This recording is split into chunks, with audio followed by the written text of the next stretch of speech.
Hello friends, welcome back. Welcome to my channel. If you're new here, my name is Megan. I've had rheumatoid arthritis since I was 18 and my goal is to show other people how to implement fitness into their lives with rheumatoid arthritis or other types of chronic illnesses and how fitness can enhance your life. So yes, that's basically what I make videos about. But today I wanted to give you my 5 tips on how to cope with being newly diagnosed, especially if you are a younger person, because I know when I was first diagnosed, I went through so many different emotions and so many different, especially not only just physical obstacles, but also mental obstacles. And it's very, very hard. It's a scary thing. It's super overwhelming to be told that you have any type of chronic illness and that there's no cure for it. And that they don't know if it's going to get better or if it's going to get worse. It is very daunting. And especially if you are, like I said, a younger person and you have, your whole life ahead of you and you haven't even done anything yet, it seems like, then it's even more so. So I will get right into it then. My first tip is to seek out support or therapy or both, because this is something that I feel like has helped me so much recently. I just started going to therapy, and I think therapy is an amazing tool. I think it's an amazing thing for anybody to have, but especially when you have a chronic illness, because it gives you that extra support and that help to get through certain mindset obstacles or certain things like anxiety and depression, which you can have an increased risk for if you have rheumatoid arthritis or any other chronic illness. And when I say support, I mean this could be, again, through therapy or counseling, or you could get support from different social media pages or other people who are similar to you that have the same condition. I suggest doing that because feeling lonely can get really old, and it's also just not a good feeling. It's not a good feeling to have. I remember when I was first diagnosed, I felt super alone, and I've said that a million times before, but nobody around me knew really what rheumatoid arthritis was, and they just figured it was osteoarthritis or something, to where oh, her joints hurt a little bit, it's fine. And really it's not like that at all. So yeah, that was kind of hard, and I just would remember just praying to meet somebody else who had rheumatoid arthritis, especially if it was a younger person like myself. So my first tip is to seek out support and therapy. My second tip is to remember your value is much deeper than whatever rheumatoid arthritis has taken from you. And what I mean by this is if you attach your value to your physical abilities or disabilities or whatever, then when you can't do those things anymore, your self-worth and your value within yourself drops. It plummets. And that's what happened to me. I accidentally attached my self-worth to being able to run and being able to, do sports and fitness and everything. And I attached pretty much all my value to that. And I was not in a good mindset at the time, and I didn't even realize that I had done it until all of that was taken away from me after I was diagnosed and after my symptoms started. And my self-worth just plummeted to rock bottom. It felt like I felt okay, what's the point of living? What's the point of anything? I'm not going to be good at anything. I'm not valuable as a person. Those were kind of the thoughts going through my head at the time.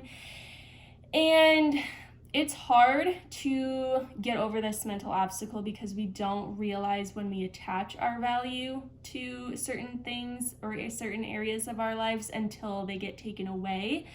But my number one tip is to know that your value comes from within yourself. It does not come from whether you're able to run. It does not come from if you're, in a flare up or not. None of those things should have a huge impact on your self-worth and your value as a person.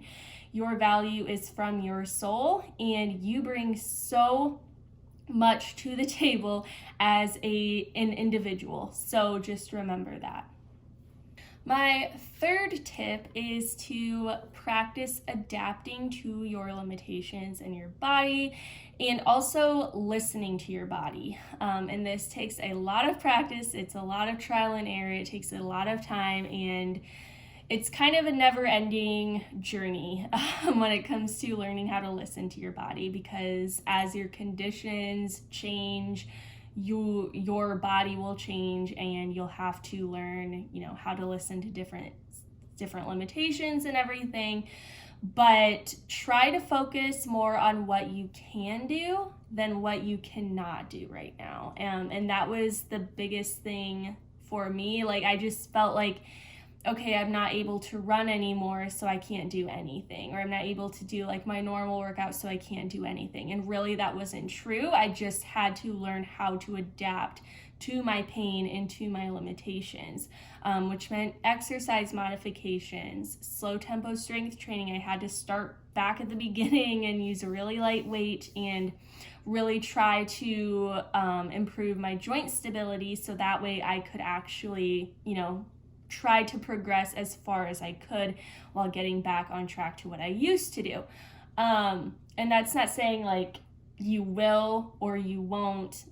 It's not like guaranteed that you will or you won't be able to do what you used to do, but that will make it a lot easier to do more things without as much pain, if that makes sense. So practice adapting and focus on what you can do, and listen to your body all the time. I know so many people, like so many of my clients even struggle with this, and I've struggled with it as well.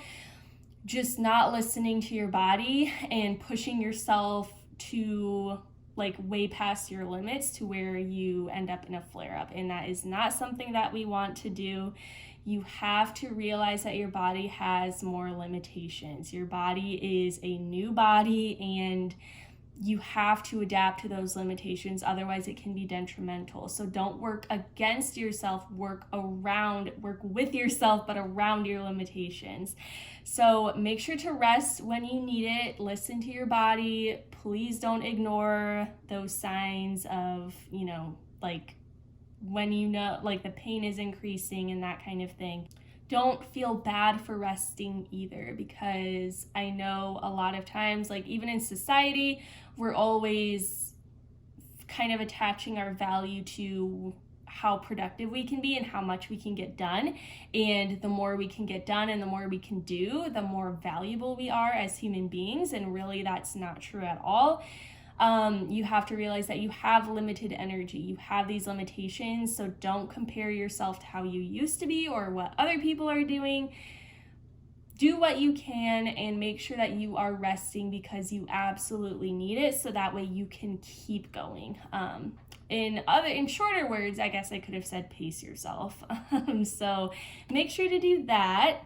Number 4 is to be honest with your doctors and don't downplay your symptoms. And this is something that I still have kind of a bad habit doing, is going to my rheumatologist and either not remembering what I was going to ask her, or just like downplaying my symptoms because I just kind of want to get out of there, or I just don't think it's a big deal. I just don't want to confront these issues, whatever it is. Make sure to be honest with what's going on. Also, make sure to write down questions that you have or things that you need to tell your doctor, because I know that most of the time rheumatologist appointments are very far apart. I know mine are about every 6 months or so, unless something really, really bad happens, but usually appointments can be pretty far apart. So make sure to write down questions as they come. because I know like with brain fog, so many things can be forgotten and it's just awful. And I've had times where I go into the doctor's office and I forget everything that I was going to ask. So make sure to write it down, and be very, very honest with how you're feeling. Try not to let emotion get too much in the way of communicating, because sometimes that can kind of be a confusing barrier between you and the doctor. Although I know like sometimes it can be emotional and obviously it depends on the circumstances, but overall, just be as clear and honest and open as you can. Hopefully you can trust your doctors. I know that I have a really good doctor right now, and I encourage you to find a doctor who is compassionate and who listens to you and who you trust.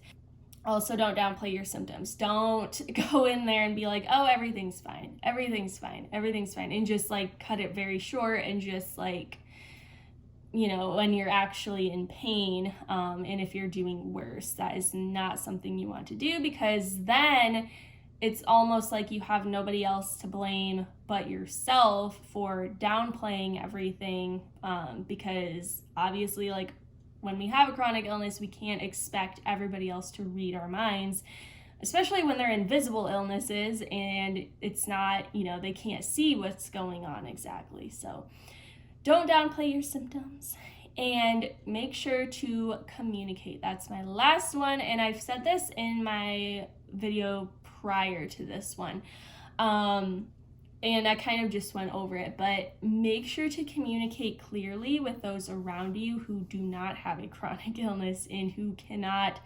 understand exactly what you're going through. You have to realize that your family, your friends who don't have rheumatoid arthritis, they have no idea, like they can have an idea of what it could be causing or the pain that you could be feeling, but they cannot completely understand it fully because they haven't gone through it, and they can't really go through it. You don't get it until you get it. So make sure to communicate when you're in pain, communicate when you are, in a flare-up, when you are not able to do something, when you are able to do something. Explain, you can communicate your patterns, like if you feel, worse at the end of the week and better at the beginning of the week or something like that. So just make sure to, be kind in your communications. Obviously, you don't want to lash out when you're in pain, and that's something that I've done in the past as well. Also, make sure, yes, don't lash out because it's not their fault that you're in pain. And obviously that doesn't excuse those people who are super ignorant or just very like condescending or mean toward you, and how you're feeling and unsupportive. And with those people, I would suggest to limit your interactions with them, because in reality, they're not doing you very much good with those kind of remarks. So make sure to communicate clearly, and hopefully you have a good support system around you, because that is very, very important. So those are my 5 tips on how to cope with being newly diagnosed with rheumatoid arthritis. Yesterday was Rheumatoid Arthritis Awareness Day, so I did a little bit of an Instagram live kind of over the same things, but it was a little bit different. So go ahead and watch that if you'd like. It's in my IGTV. Also, I am still taking clients for my one-on-one coaching. So if you are looking to work around your joint pain and work around your limitations in order to achieve your fitness goal, or just to create a consistent exercise routine, please let me know, because I would love to help you with that, because I know it can be very, very difficult trying to navigate what is the correct balance to have. But other than that, thank you so much for watching, guys, and make sure to like and subscribe. Also, comment down below if you want to see anything specific in these videos. But yeah, I will see you soon. Bye.